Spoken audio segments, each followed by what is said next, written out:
Tvameva mata cha pita tvameva, tvameva bandhu cha sakha tvameva, tvameva vidya dravinam tvameva, tvameva sarvam mama deva deva. I bow to God in all his forms. I bow to him in you. God is without form. As one of the greatest devotees of relatively recent time, that is to say in the 18th century, Ram Prasad, a great Bengali saint, he was a Kali Bhakta. But he said, I know that my Tara, my Kali, is without form, Nirakara. God has no form and he has all forms.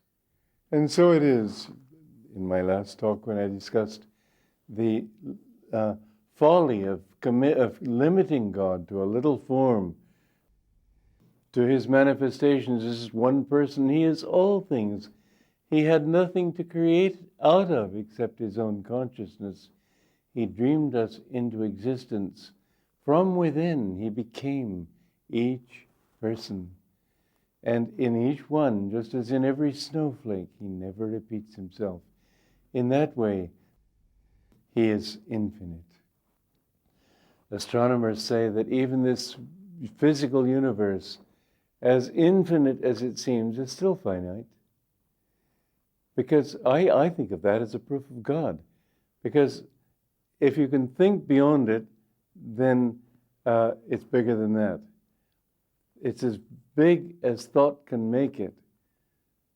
That God created this universe because he thought it into existence, and if he thought it bigger, it would be bigger. And ultimately, everything is just in thought.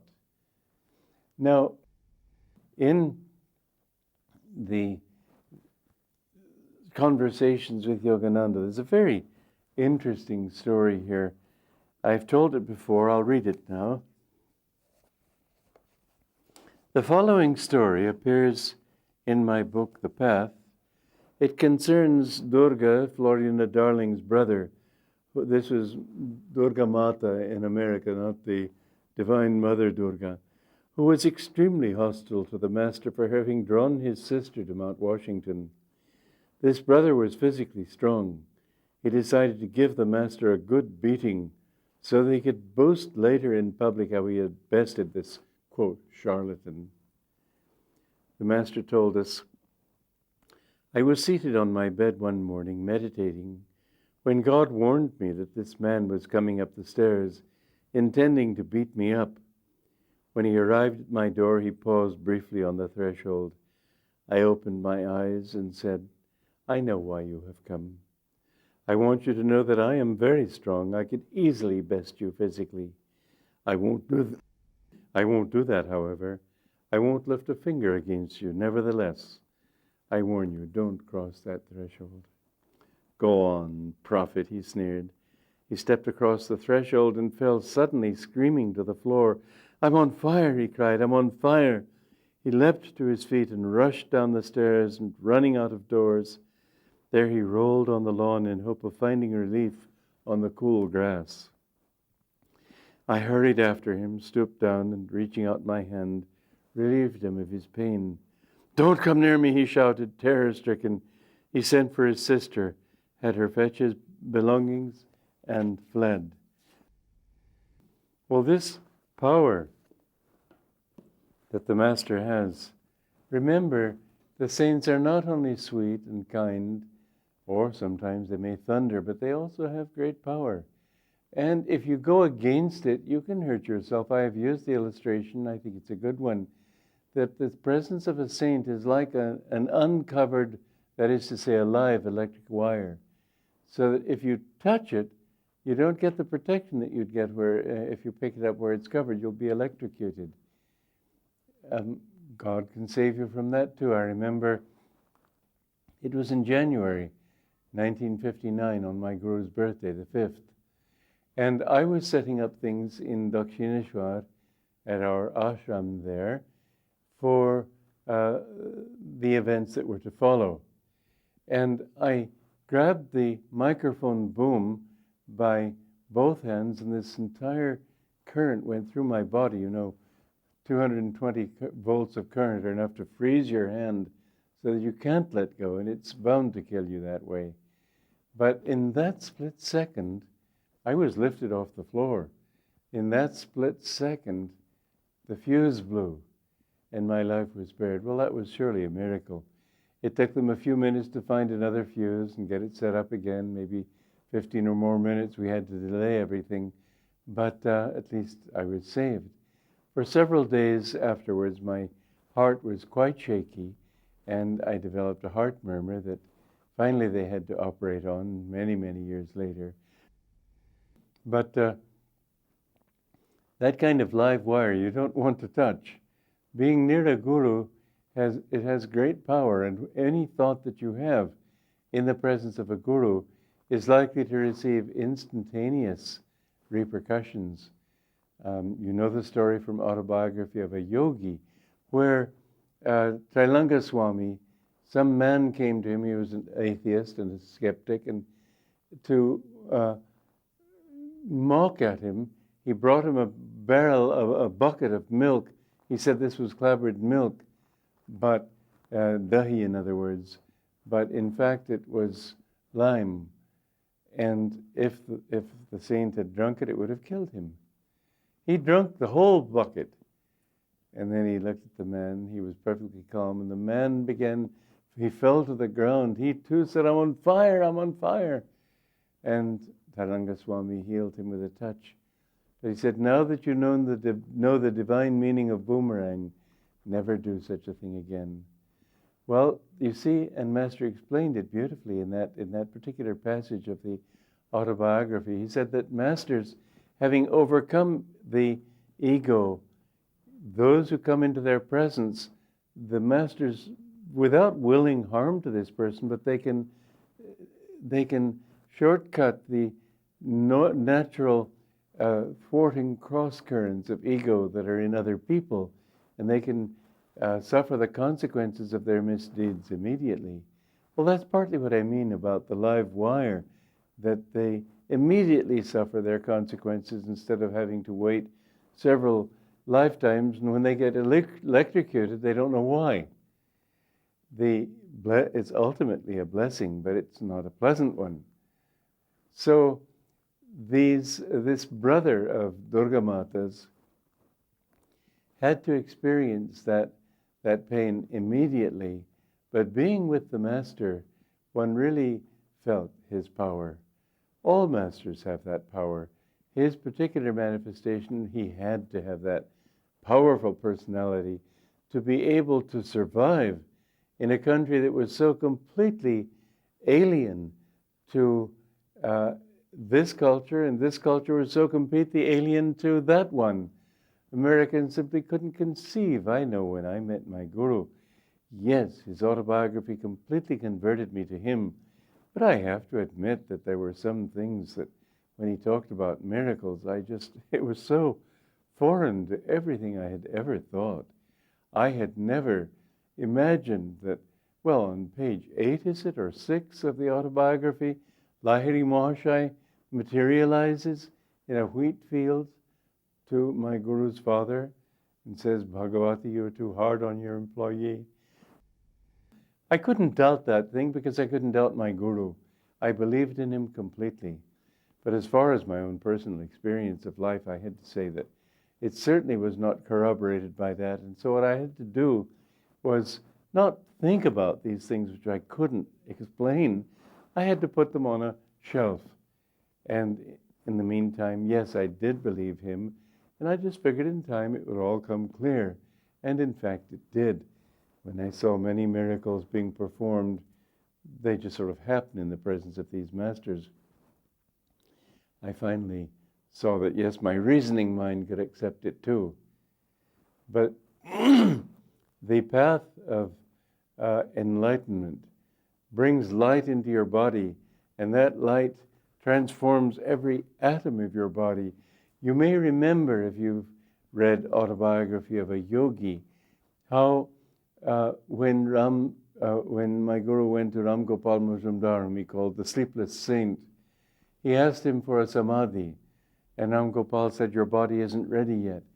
If I were to give you a samadhi now, it would burn every nerve in your body because you couldn't sustain that high energy." Well, of course, my guru had that consciousness in many lifetimes before, but he took on this Maya in order to be able to help other people. Some gurus appear enlightened from the beginning, but my line of gurus wanted to help other people to see what they had to do in order to achieve that. That's why Ramakrishna had to go through all those disciplines. He didn't really need to, but he did 100 times what the ordinary human being could do in order to show what's needed. If you want to know God, you have to put out all your energy. My guru used to say, it's 25% our energy, 25% the effort of the guru on your behalf, our behalf, 50% the grace of God. But you have to prepare yourself gradually. That's why he said you should not expect to suddenly go into samadhi. And indeed, he urged people not to do too many kriyas, but that was more so that they would do them with concentration. And he also said if you do 8 hours of kriyas, that's generating a kind of energy that your nervous system is not ready for. But I'll tell you an interesting thing for those of you who know kriya. He said don't do more than 14 in the beginning. Then in his later years, he said after 6 months you can increase it to 24. Somebody asked my guru, but what about people who live far away and can't come? Because he said, don't do more without permission. He said, what about them who live far away and can't come to have their kriyas checked and to get permission to do more? My guru said, never mind. If they're sincere, they'll do more anyway. Remember that, because some people keep on with 14 for year after year. You should do more. He told us to do 108 every day. And I asked him once, but is it safe to do that many? He said, get that idea out of your mind that it's not safe. It is safe. It's a question that if you do too many, you'll do them absent-mindedly. Better practice with sincere concentration. But do remember that the gurus have that power which could indeed electrocute you if they wanted. When my guru was in his last years and he was suffering the karmic consequences of his guru's past deeds, he took them on his own body. You know, if a big man is there to strike you, he can kill you with a blow. But if another strong man stands in his way, that blow, he takes that blow onto him, it hurts his body a little bit, but it's not that big a deal. Which might kill you, that which might kill you will only cause him a little physical discomfort. And he had some physical discomfort in his later years. But that discomfort was something that he could easily rise above. I remember him saying once, I kept my body down for a time to this body so I could experience pain as others do. Well, he had a nurse at that time, and I've told this one before, that she moved him very roughly because she was sort of against everything he taught. And he suddenly saw a blue light, and he heard the Divine Mother's voice saying, give it to her. But my guru wouldn't do it. He knew that if he wanted, he could destroy that woman with a glance.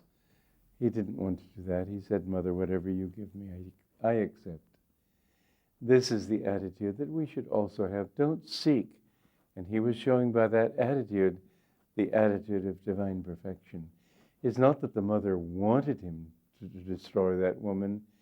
It's that she wanted him to know that he could. It would be all right by her. It was his decision to be forgiving no matter what. We have to understand that we have the power to do anything in this world because we have been given that power. This is what I discovered when I was just reasonably, I was reasoning these things out just at the age of 21, shortly, just a few months before I came to my Guru. And I was thinking that, where do we get the power even to think? How are we conscious? Consciousness can't be just produced by the brain, as so many people were insisting and still insist. It can't. You get a computer to work just as well as a brain, and it still won't be conscious. It takes an intelligent human being to make it work. God's love is what makes it possible for us to love.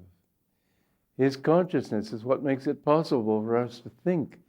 René Descartes, when he declared centuries ago, "I think, therefore I am," it was a mistake. We have to know that we are before we can think. Consciousness precedes the power to think. And how do we feel joy? Because joy is already in the universe. Our job is, we can't create joy. We react with joy because conditions satisfy something we have expected. We think this ice cream cone will make me happy, and so we're happy. Somebody else may hate ice cream. They say one man's meat is another man's poison. It's because we create that, we have that joy inside. Some condition of mind satisfies that thought, and so we feel happy. But we can't create happiness. We can't create love. We can't create anything. We can express it. And so our duty as human beings, and the only way that we can fulfill what we want as human beings, is to understand that He is the love we express. He is the joy. He is the wisdom. No religion can confine Him. He is in everything. He is in the clouds. He is in the brook. And He is in you. Therefore, I hope you will enjoy this song, What is Love? What is love? Is it only ours? Or does love whisper in the flowers? Surely we, children of this world, could not love by our own powers. What is joy? Is it just a dream? Or does joy laugh in every stream? Are the clouds mindless after all? Or is joy all nature's theme? God is dead, so men say. Can't they see all life's His play? Not a church binds Him as its own. Not a creed makes Him fully known. Foolish we, if we limit Him. Every atom is His throne. What is love? Is it only ours? Or does love whisper in the flowers? Surely we, children of this world, could not love by our own powers. What is love? What is love?